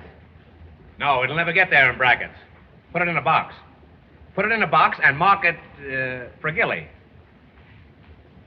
Mark it what? Mark it Fragilli. F-R-A-G. Look it up, Jamison. It's in the dictionary. Look under fragile. Look under the table if you don't find it there. Quotes, unquotes, and quotes. That's 3 quotes? Yes, sir. Add another quote and make it a gallon. How much is it a gallon, Jamison? Regard. Regard. That's a fine letter, Jamison. That's an epic. That's dandy. Now, I want you to make 2 carbon copies of that letter and throw the original away. And when you get through with that, throw the carbon copies away. Just send a stamp, airmail, that's all. You may go, Jamison. I may go, too. Mrs. Rittenhouse? Yes? I'm Inspector Hennessy from headquarters. How do you do, Inspector? Let me introduce myself. I'm Captain Scotland of Spaulding Yard. No, I'm Captain Spaulding of Scotland Yard. Please don't make the same mistake again. I'm glad to know you, Captain. Well, I should think you would be. Now then, Inspector, I think between the 2 of us we can solve the mystery of the stolen painting, especially if you go home. Inspector, please don't be too hasty about making an arrest. I don't want my guests embarrassed. Don't worry. We won't arrest anybody. He's lucky if he can stay out of jail himself. Mr. Jamison, would you mind taking the inspector and his men to the library and showing them the scene of the crime? Certainly, Mrs. Rittenhouse. Right this way, Inspector. Come on, boys.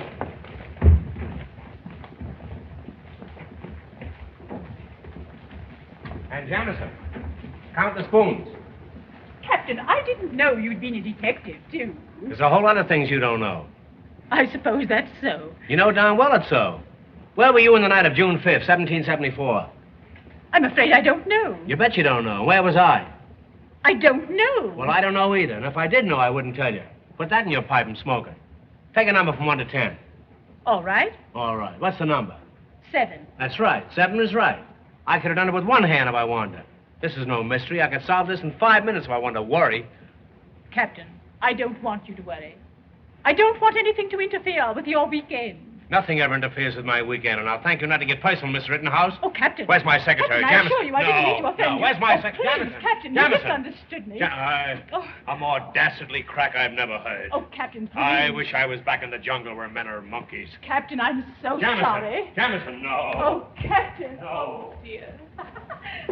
Good morning, Mrs. Rittenhouse. Good morning. Perfectly charming party. I wouldn't have missed it for the world. It's just full of surprises. So glad you're enjoying yourself.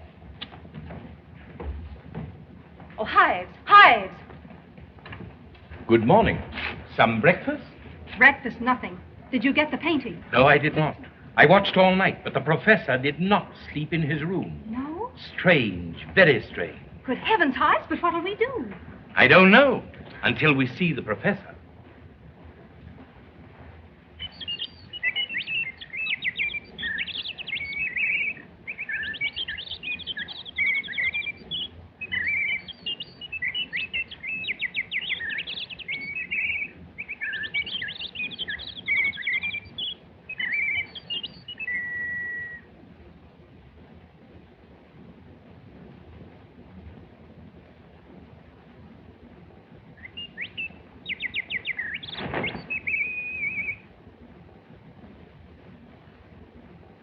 You keep an eye on him till I get back with a bottle.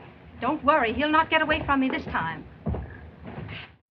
So not only did I almost forget that Animal Crackers as a plot, I almost forgot that Zeppo Marx was in it too. Where the hell's he been for the past hour? Though that was probably his best scene in all 5 Marx Brothers movies in which he appeared. In the scripts for both the original musical of Animal Crackers and this film adaptation, the take a letter scene was left blank to allow for improvisation by Zeppo and Groucho. This is why actress Margaret Dumont, who played Mrs. Rittenhouse, was genuinely startled when Groucho suddenly swung that writing cane a few inches from her face. Though she had previously worked with the Marx Brothers on both stage and screen, Dumont never knew how an unscripted Groucho would react to any given situation. And as for that letter, this is how it would appear when it reached the law offices of Hongadongo, Hongadongo, Hongadongo, Hongadongo, and McCormick. Nice. Can you imagine the look on the Honorable Charles H. Hongadongo's face when he read this brief but burning missive? Though with a client like Captain Spaulding, he's probably used to this kind of shit.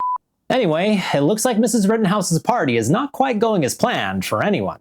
Arabella's plan to help John has failed, and worse, the professor has made off with both John's copy and the original Beaugard. Meanwhile, now that Mrs. Whitehead has had a laugh at the expense of Mrs. Rittenhouse, she and Hives must get the Beaugard back before Hives lands himself in jail. But will they manage to get it back from the wily professor? Will Jamison get that important letter to his boss's attorney? Will Captain Spaulding get Mrs. Rittenhouse the 2 bits he owes her? And will Harpo finally get that cute blonde he's been chasing the whole movie? Stay tuned for the outrageous conclusion of Animal Crackers, right after this.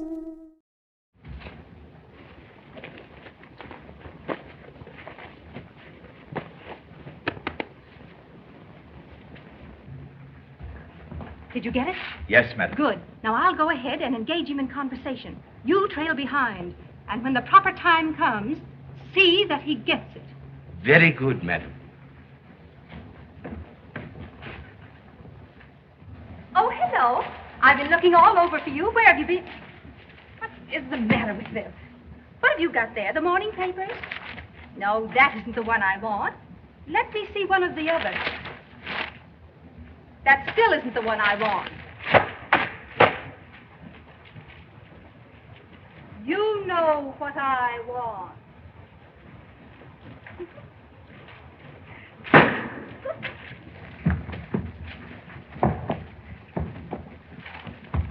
Out. Yes, out. Now, never mind the birds. Come on up here and sit down. I want to talk.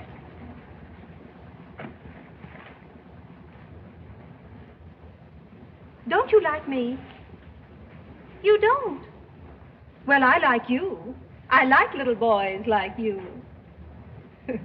By the way, how old are you? 5 years old? Why, you're just a baby, aren't you?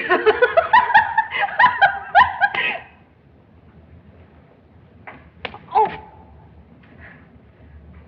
Oh, isn't that nice? I like that. No. Now, all joking aside, isn't there someone you do like? Isn't there someone you love? Now, think again. Isn't there someone you really and truly love? Is there? Tell me who.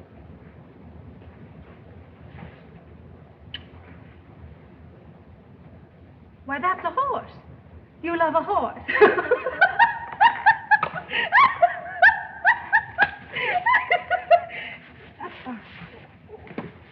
Come on, lift him up. Lift him up.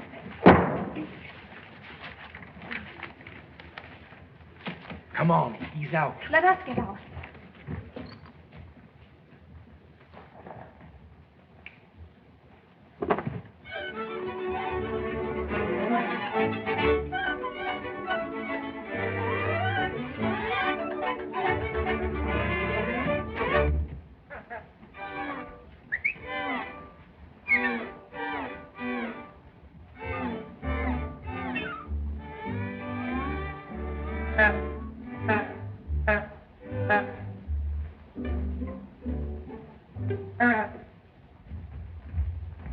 Arabella. John, I've been trying to find you. Ravelli has lost the painting. Well, I've been looking all over for you. I just found a painting out on the terrace. Was it the Beaugard? No. Oh, yours. Well, if it's not yours and it's not the Beaugard, whose is it? Where did it come from? Well, don't you see? Someone else came along and substituted it for mine, thinking they were getting away with the original Beaugard. Somebody swiped my scheme, eh? Say, then Chandler never saw your painting after all. No. For all I know, you may still be a great artist. Where is this picture? It's up in my room. Well, you go get it, and I'll get Captain Spaulding. He'll get to the bottom of this.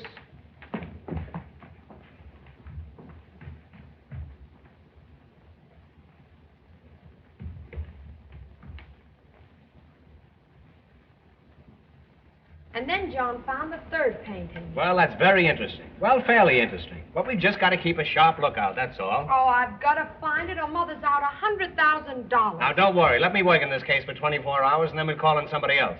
You think it's a mystery now? Well, you'll see it tomorrow. Remember the Charlie Ross disappearance? I worked in that case for 24 hours, and they never did find him. They couldn't find me for 5 years. That's me, Captain Yard of Scotland Spaulding. I always get my women, or paintings. Arabella, can you imagine what's happened? You know that painting I found? Yes. Well, it's been stolen from my room. John! There you are. I haven't been on the case 5 minutes, and there's another painting gone. I bet it's not even 5 minutes. I bet it's not over 3. Now they've got my watch. This is going too far. It wasn't going, and now it's gone. And the door to my room was locked, too. Well, how could they get in? Who could it have been? Wait a minute. I think I've got a clue. No, it's a hair. A red hair. The professor? Oh, no, it couldn't be. No, he's been picked out this month by the Crook of the Month Club. Anyhow, we'll investigate it. You know Conductor Hennessy, don't you? Inspector. Inspector yourself. Now, listen, you know that little red-headed fella, the professor? Yes? Well, get that gang of flagpole sitters of yours and see if you can find him. Aye, aye, Captain. Come on, boys. Soon get to the bottom of this. You'll see how quick these boys will Hey, what's that fellow doing there? You policemen didn't take them long to find him. That's right, this is it. Yeah, this is it, but which one is it? The one that was just taken from my room. Oh, we've got that back. Maybe I got my watch back. Now the fob is gone. Well, I still got the pocket. Anything I retain now is velvet, except the coat. That's Prince Albert. Well, all the jokes can't be good. You've got to expect that once in a while. Say, if we could find the fellow that painted this picture, well, we'd have a pretty good clue. What'd you say? I said if we could find the fellow that painted this picture, we'd have a pretty good clue. You just said that. What a dull conversationalist you turned out to be. Let me see that a minute, will you? Say, this is signed Beaugard. There's the criminal, Beaugard. No, Beaugard is dead. Beaugard is dead? Then it's murder. Now we've got something. What do you got, Cap? I got Jackson Aces. What do you got? That's good. I was bluffing. Look at this, Ravelli. Isn't there something strikes you very funny about this picture? Oh, come. It isn't as funny as all that. Did you ever see a tree like that? Tree? That's a spinach. That can't be spinach. Where's the egg? Well, it could be spinach. Look, all the sand laying around there. You mean it's an old spinach custom? No, it's not that, Ravelli. Anything but that. No, Cap, that's all right. It's my mistake. You know what that is? That's coleslaw. Coleslaw? Yeah, it's a coleslaw. Did you ever see a coleslaw like that? Sure. Look at this one.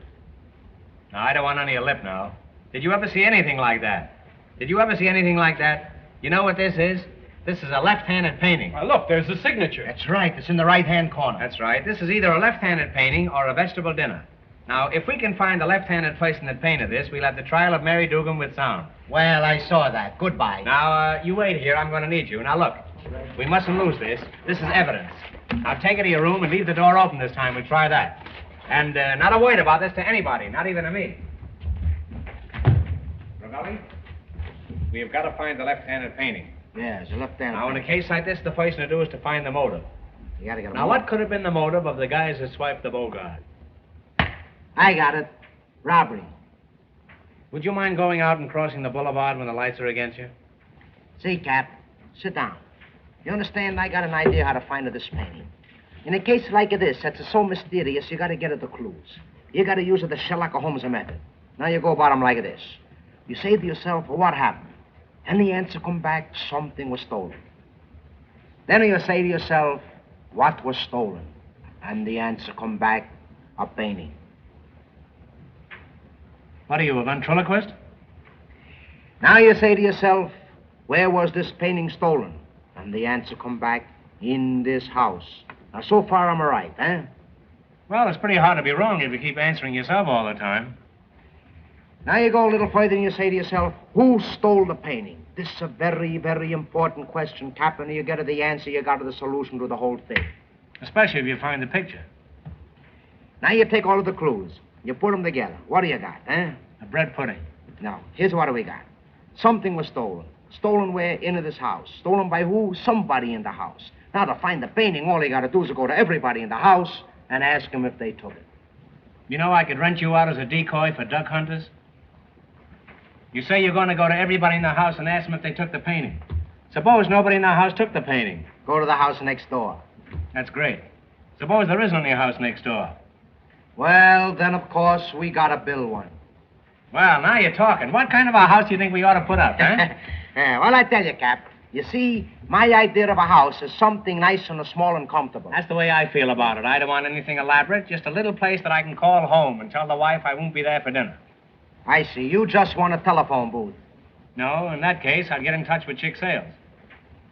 Now, what do you say, Cap, we build right about here? Here? Yeah, right about here. Oh, I'd like something over here if I could get it. I don't like Junior crossing the tracks on his way to the reform school. I don't like Junior at all, as a matter of fact. All right. We got something over there, and believe me, that's a convenient. Oh, that's a very convenient. Well, look, all you got to do is open the door, step outside, and there you are. There you are? Yeah. There you are where? Outside. Well, suppose you want to get back in again. You had no right to go out. Well, don't do anything until I hear from you, will you? Say, maybe that's the painting down in the cellar. That's no cellar. That's the roof. That's the roof down there? Yeah, you see, we keep the roof in the basement, so when the rain comes, the chimney don't get wet. Well, I'm going out and get x-rayed. I'll be back in a little while. I may be wonderful, but I think you're wrong, Ravelli. Hey, wait, don't get him excited. Come here.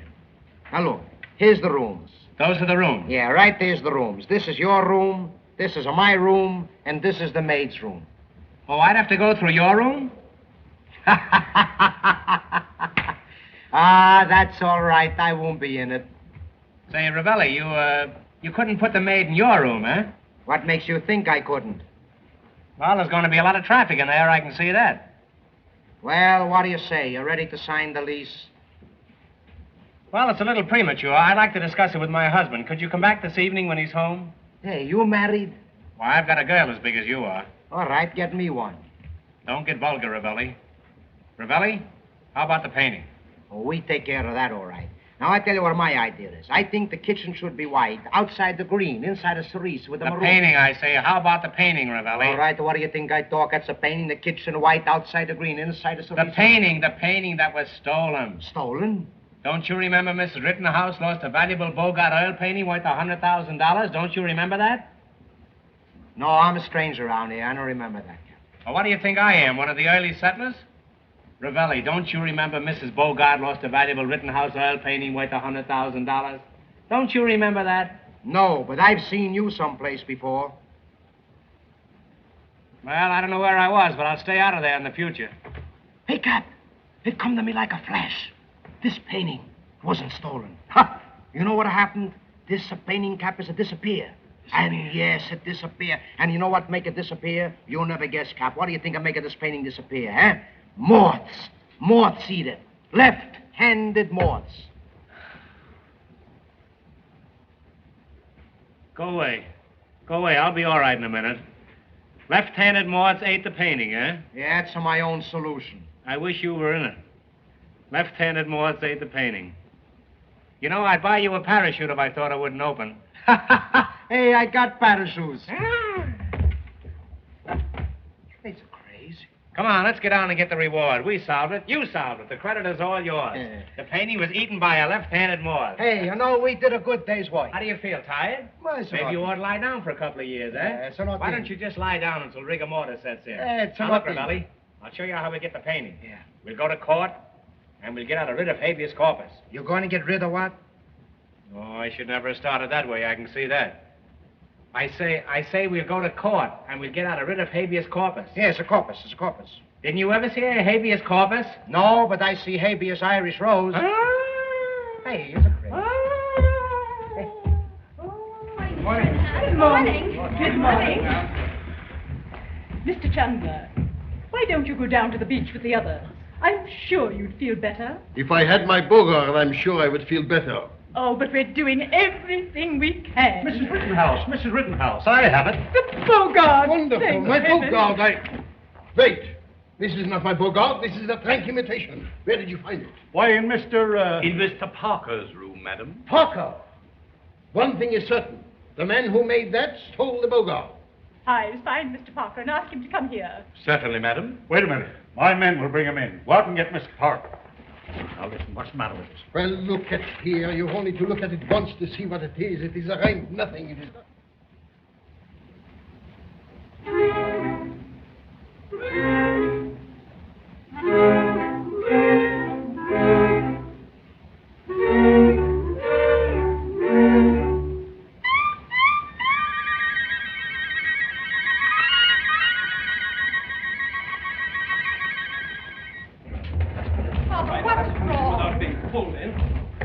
Mr. Parker, something very mysterious has occurred, and I'm afraid you're the only one who can explain. I'd be only too glad to if I can. Nothing mysterious about it. We found this in your room. Now, what have you done with the original Beaugard? Come clean. Come on, out with it. Really, I think it would be wise. Well, I if have you- nothing to say, except that I don't know where the Beaugard is. Well, how is it we found this in your room? Come on. You better come with me. You can't take him. Arabella. Sing one song for my old Kentucky home, for my old Kentucky home. Far away, oh, far away. This program is coming to you from the House of David.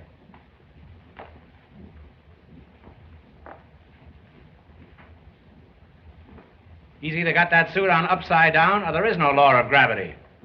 Einstein or no My one. tie! Oh, Captain, what shall I do? They're going to arrest John. Who's going to arrest John? I am, Captain. Oh, you are, eh? Well, let me tell you something. The first thing they teach you at Scotland Yard is never to arrest an innocent man. But he's not innocent. I'll have to arrest him just the same. By all means, or nobody will be safe here. You can't arrest him. I stole it. Arabella. Don't listen to her, officer. I did it. They're both lying. I did it. I did it with my little hatchet. He's a crazy. I confess I did it. Maybe nobody stole the painting. Maybe there was no painting. That's right. Maybe there was no painting. I saw it. Cut out all the talk. Who stole the painting? I did. Good gracious, what in the world? What, you? You took the picture? Where is it? Ah, that's a horse. The Beaugard! That is my Beaugard! No. No, that isn't your Beaugard. Don't be ridiculous. I paid $100,000 for this painting. I know what I bought. Well, look at the signature. John Parker. Somebody changed it.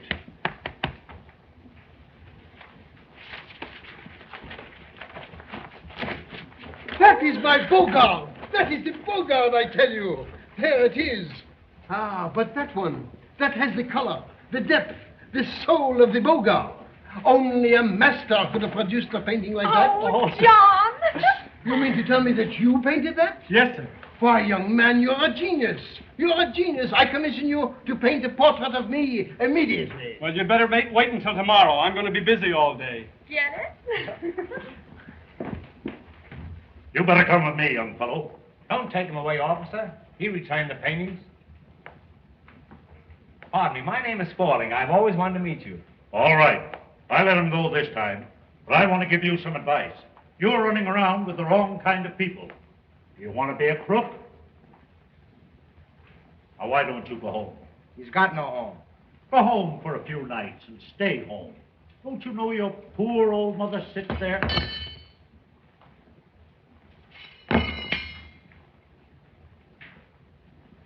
Sits there night after night, waiting to hear your steps on the stairs. Got no stairs. And I can see a little light burning in the window. No, you can't. The gas company turned it off. Now, what I'm telling you is for your own. And if you listen to me, you can't go wrong.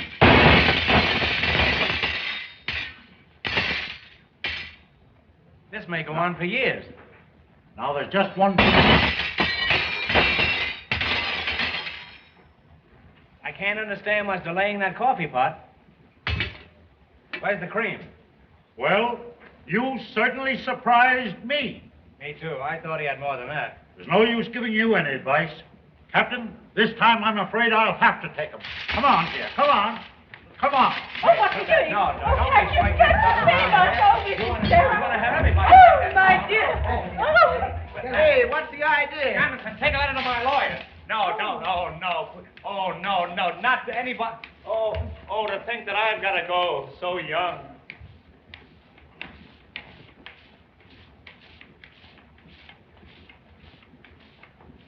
Good. Come on now. Let's get out of here before they all wake up. Hurry up. Come on.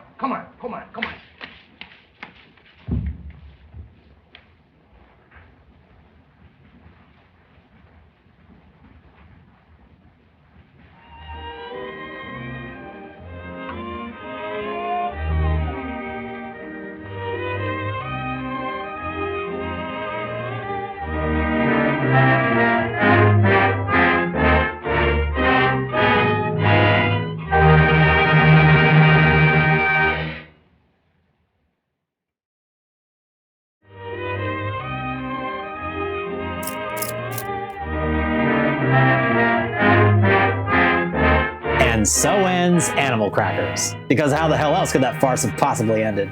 After 3 successful runs of their 1925 musical play, The Coconuts, writers George S. Kaufman, Maury Riskind, Burt Kalmar, and Harry Ruby followed it up with Animal Crackers in 1928, which was an even bigger hit. So it was kind of a no-brainer for Paramount to follow up their adaptation of The Coconuts with this movie, and it too was an even bigger success at the box office than its predecessor. But the production of the film wasn't all sunshine and roses for some involved. Lillian Roth described the filming of Animal Crackers as being one step removed from a circus due to the on-set antics of the Marx Brothers. And this was despite the efforts of director Victor Heerman, who hired assistant directors to track each one of them. During the production, Roth began spreading rumors that Heerman resorted to locking the Marx Brothers in a jail cell to keep them in line. But somehow in the midst of all the chaos, Heerman managed to turn out one of the greatest comedies ever filmed. Some screen tests for Animal Crackers were shot in multicolor, an early predecessor to the Technicolor process. In this footage, we can see Harpo without his hat or wig, and wearing a bathrobe instead of his trench coat. That's Harpo for you, I guess. Animal Crackers was released on August 28, 1930, and earned $3.1 million worldwide. Adjusted for inflation, that's about $60 million today. It was re-released in 1936, but by that time the production code was fully in place and many of the jokes were cut from the film, and for many years this censored version was the only one available in the United States. Due to a legal battle over the rights to the music in Animal Crackers that took place in 1956, the movie could not be legally shown in theaters or on TV for decades, though screenings of bootleg copies still took place at some smaller theaters over the years. In 1974, Animal Crackers was officially re-released, and Groucho Marx attended screenings in Los Angeles and New York, which drew huge crowds. And in 2016, the original uncut version of Animal Crackers was released on Blu-ray, transferred from a 35mm film negative held by the British Film Institute. And as much as I'd love to stay and talk for a few more hours about the cultural impact of this film, I must be away. That's all for this episode of B-Film Invasion. Hope you enjoyed it. If you did, please hit the like button, share the video, and subscribe to the channel. And of course, if there's a B-movie or any other type of movie you think I should check out, post the title in the comments. Until next time, this is Kelton signing off. Thanks for watching.